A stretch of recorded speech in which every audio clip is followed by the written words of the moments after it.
hear us now, hopefully. Hello. Yeah, testing, testing. Hi, how are you doing?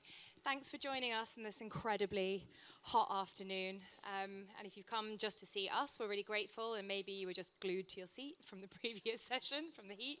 We're also very grateful for you being here. So we're going to attempt to do 15 minutes without mentioning AI, authenticity, or bravery. And I think we get points if we manage to do that. So we know that we are talking to a room full of seasoned marketeers, so we're not going to tell you how to suck eggs. We're going to have to clap louder than they are. We're not going to tell you how to suck eggs, but what we wanted to talk about today was strategy. Strategy being the backbone of all of our businesses, being the backbone of all of our brands. But recently we found that clients are telling us quite often that what they're getting back in terms of strategic work all sounds the same. And ultimately, what's even worse than that is that the ideas that they're getting out of that strategy are also all sounding the same. So there's obviously a bit of a problem at play. And what we think is that strategy has become so, we know how to do that. It's become a real process. It's become a little bit of a checklist. And to be really rude to our strategic teams, everyone just refers to it, as the upfront in the deck. And I think we owe strategy a little bit more respect. So we just wanted to kind of dig into that today and talk about some of the lies that we tell ourselves about strategy. So if we're talking about the idea of strategic integrity, Charlie, what does that mean to you? Well, I think the first thing that I would love everybody to think about is making sure that strategy isn't perfect, and actually how you can use it as a bit of a provocation. We don't want strategy to be a box-ticking exercise, just something you write into a PDF and whip over on an email. And actually this afternoon, I think we'll cover off some of the lies that we see around strategy, and actually some of the areas we really think you can lean into, some of the truths that will really help to shift the needle on your creative output, whether you be agency side or client side, as I am. Awesome. Okay. Lie number one. Strategy is about clarity and control. So, we get why. We kind of feel like we need to have this clarity and this consistency, and absolutely we do. We want to be understood. We want to be super clear. Essentially, we want to be correct. We want to be right. But is ultimate control really the right way to go? I mean, I work for a big business, so control makes me feel safe to a certain extent. But I think what I've experienced is once you start to release some of that tension, that's when the creative magic can really, really flow. So the more I think about how we can resist the urge to use control to drive safety, the better I think we'll get to in the future. So if I think about my role, I've got quite a few brands that I look after, and I want to make sure that all of them have a distinctive tone of voice. But if I exert too much control into the creative and strategic process, I'll end up in a sea of safeness. And even worse than that, I could end up in an ocean of sameness. So actually, all that's going to mean is every single brand we have is going to end up looking the same, albeit very correct, but you're just not going to have any of that creativity. So I think that's why we feel this lie is really important. The standout, absolutely. So if we're looking at the truth, really what we're kind of talking about is the fact that strategy needs to be about clarity, but it's also about courage. So we get why we want to have a bit of control, especially from a big brand point of view. We've got lots of brands. We want to make sure that we've got that consistent level of quality across everything. But when we're handing over to our kind of creative teams, it's up to them to respond. And it's our job to make sure that they're given enough space, enough flex to be able to expand the work, to be able to evolve the work, and ultimately get to the kind of creative thinking that's really going to shift the dial and change how our audiences are kind of thinking and acting. So, lie number two, strategy is about process. I am sitting here as a managing partner of a small to medium-sized agency, and I love process. So there is a part of this lie where I will say process is absolutely brilliant and we absolutely need it.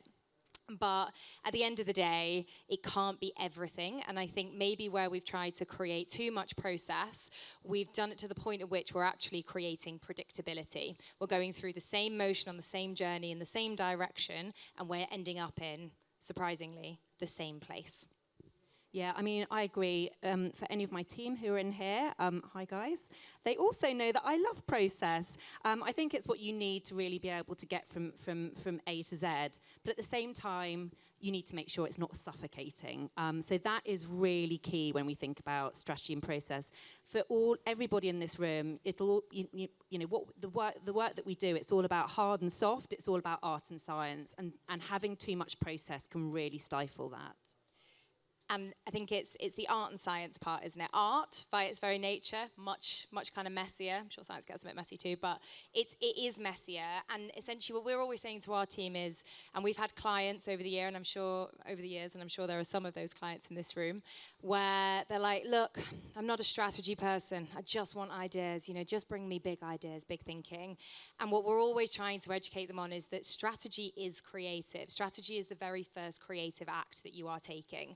And so you need to treat it like that. You need to treat strategy like a craft, because if we really protect the craft of our kind of strategic development, then we can really protect the craft of creativity that comes after that.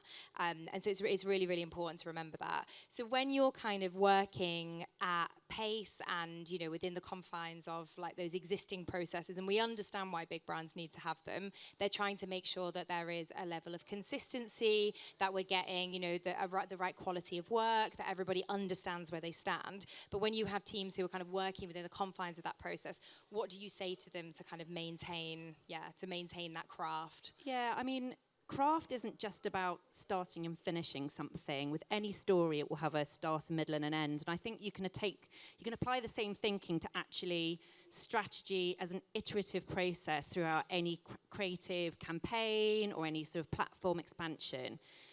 And I always say, just get it down on a page. Like, you can spend hours obsessing, and we were talking about this the other day, on, is this the right word for this strategy document?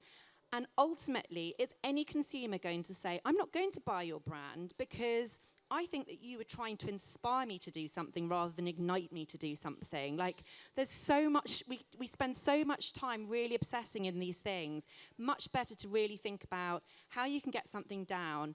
It's better to be broadly right rather than specifically wrong, is what I always think. And you can change things. I'm not saying retrofit your strategy to make your opinion right. What I'm saying is, don't get it so diligently right that it ends up just resulting in something that's really vanilla. And sending you round and round and round the houses again because no one can use it. Totally. If the strategy's backed into a corner. Yeah, and people will want to bounce ideas off it. You start to put a 90% completed strategy into room, then that's how people can then feel invested in it. They can then build on it. And actually, you'll probably get to some magic rather than having something that's very polished and buttoned up. Yeah, absolutely. So strategy is a craft. On to our final lie, without mentioning the word AI. Data equals insight. I think we're living in a very, very noisy world, and there's lots of data, and it's super exciting, right? Because we've got access to all of this data that we didn't have before about our consumers, about our audiences. We've got new ways of being able to process and kind of mine that information and sort that information. But I think we can all be a little bit guilty of kind of lifting some of our insights directly from those more sexy kind of statistics and sexy stats, and then using those to retrofit essentially into the work that we've got in order to substantiate it. Because I think a lot of us have looked at those decks before where we're like, that's a really great insight. It's quite a convenient insight that's been lifted with a good percentage of X, and really it's been used to back up somebody's personal opinion, hasn't it? So we're in the age of mega data, and I think it's really, really important that we're thinking about how we're using that data, how we're using the opportunity of the data, but also how we're checking ourselves and making sure that, the data is actually helping us and not ultimately hindering us. Yeah, I mean, data's really important. But ultimately, data is backward-looking. So unless anyone's invented a crystal ball that's working, all that data can tell you is about what's happening now and in the past. And obviously, we can predict what's going to happen going forwards. But it's not fail-safe at all. And I think it's really important that we then understand almost what are the stories behind the data, the so what. Why do I care about this data? Because otherwise, you could end up with being so focused on something that ultimately isn't going to be very helpful. I think I've got an example that hopefully will bring a sort of really human element. So many of you will use kind of HR sort of data questionnaires to really understand, how people, a bit of a dipstick temperature check to understand how people are feeling in your organisations. We have one at Diageo. We run it twice a year, but we do a kind of really deep dive once a year. And a couple of years ago, we looked at a metric which, broadly speaking, is around, do people feel empowered to deliver at their best? And we'd seen our score had really nosedived in a year, and we sort of sat there scratching our heads thinking, what on earth have we done? We'd intentionally really tried to lean out. We'd really tried to kind of give people space for them to be able to step up and deliver without too much support. So the data could have told me to say, right, you need to lean out even more. People aren't feeling empowered, even though you're really trying to. But then speaking to the teams and getting the story behind the data, they were saying, actually, I feel really exposed. I don't feel empowered to work at my best because I don't feel like I'm getting the right level of support. Actually, I need you to lean in more at the appropriate moments.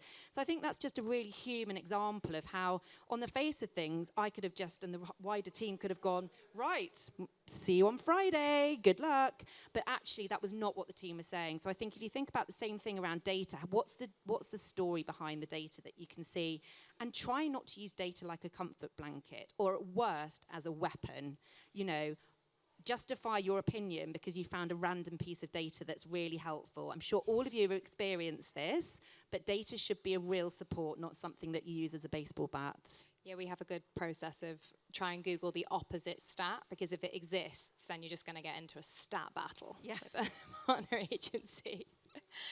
So the truth essentially is that data without judgment is just noise. And when we're looking at how we're decoding that data and how we're really getting down to those human insights, we have to think like humans, and we have to use human subjectivity, which means that we need to think about what's the judgment that we're bringing into this room, whose opinions, what is their experience, how can we apply taste to this? So really start to mine those insights so that we're going to move away from just convenience statistics, which essentially are going to unravel later, and really get down to, like you say, not the backwards facing data, but what's the story behind that data, and then what is that showing in terms of the indication of forward travel. And quite a lot of that is, like we talked about before, art, not science.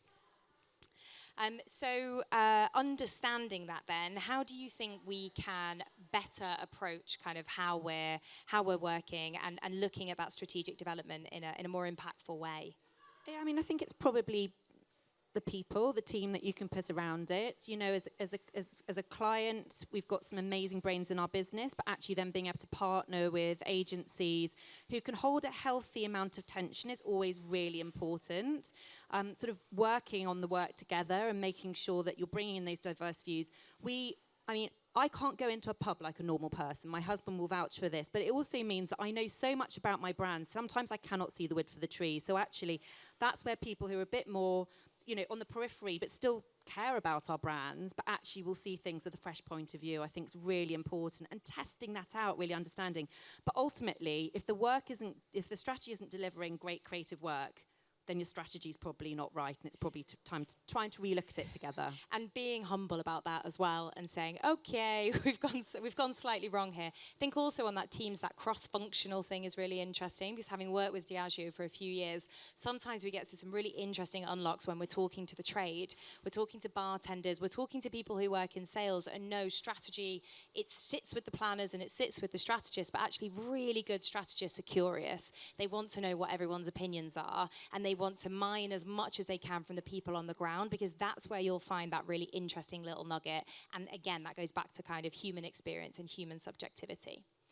So ultimately, our three lies that we're trying to disprove. Strategy is clarity and courage. It's not control. We need to be a little bit, I know courage is a synonym for bravery, but we need to be a little bit braver and just start to create a little bit of space, a little bit of room for kind of iteration and for that process to evolve at a more organic pace rather than trying to fit everything into our predetermined framework boxes. And strategy should be a craft. It's not a process. It shouldn't be a series of tick boxes, like we say, filling in all of these boxes. We have to think about it in a way in which we might take 2 steps forward and 3 steps back. we need to be ready to kind of get messy and think about it from a creative standpoint. It is absolutely a creative act. And thirdly, insight requires data, absolutely, and we've got more data than we could ever hope to do anything with, but we need to be applying that data with some judgment and with some taste, really thinking about who we're bringing into the room and how we're analysing that data. What's the story? Don't be backwards looking. How is it telling us what the direction of travel is? And as Charlie said, we don't have a crystal ball, so take a few risks. So those are our lies and our truths. But we'd love to hear any of your thoughts or provocations or questions. You've got 2 questions. Fab.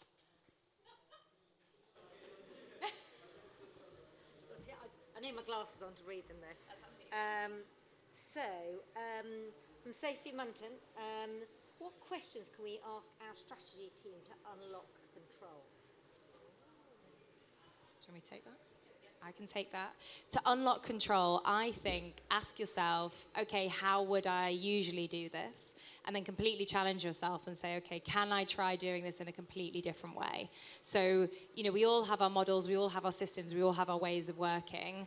But sometimes, again, that kind of curiosity, how might somebody else approach this? And don't get too quickly into coming up with the answer. Stay in the really unsure bit at the beginning where it's all a little bit uncomfortable and you don't have the answer. And also, we have at our agency a thing called Strategic and Creative Come Down.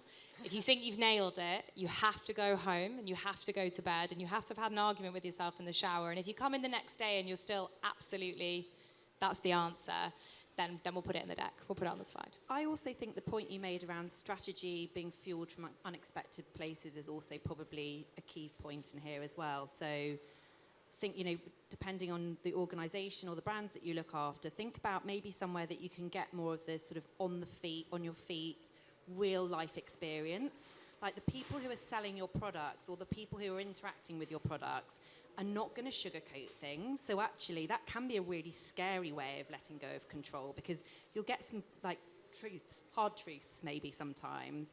We as an example on Bailey's where we had exactly that, where we spent years trying to talk about female empowerment, and it turned out that everyone just wanted to talk about Bailey's being a really delicious treat that you make into a gorgeous cocktail or into cakes, and suddenly the brand has seen astronomical growth over the last few years. But we had to let go control of what we thought we needed to do, or what we wanted to do as a brand, because it was way more sexy, or so it seemed. And it kind of went against, the natural thing is to premiumize. We must premiumize our brands, and actually taking that step down and being like, people see it as a little treat, which is premium in and of itself, but it feels very anti where you would think you're supposed to go.